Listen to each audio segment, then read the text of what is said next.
Welcome to the daily message for this fourth Sunday of Easter. As we know, the scriptures for this time of year are rich in meaning. But I've chosen to focus on the second reading for today, which comes from the first letter of Peter. And I'll let Father Bill, who can do it much better than I, explain the meaning of the other readings.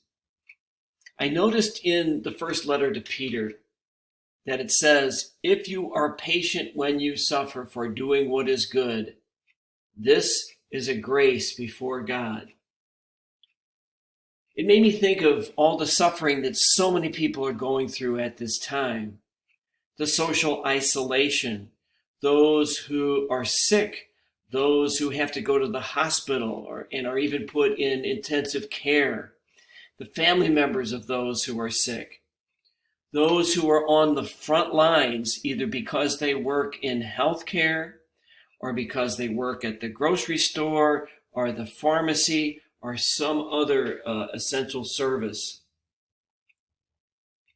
As we endure this time of isolation and fear about the coronavirus, this reading offers us some words that can be of help to us.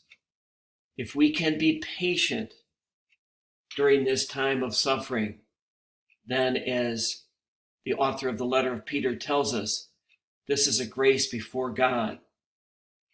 We have as our mentor Jesus himself, who suffered greatly and yet never gave in to anger or revenge, who suffered patiently.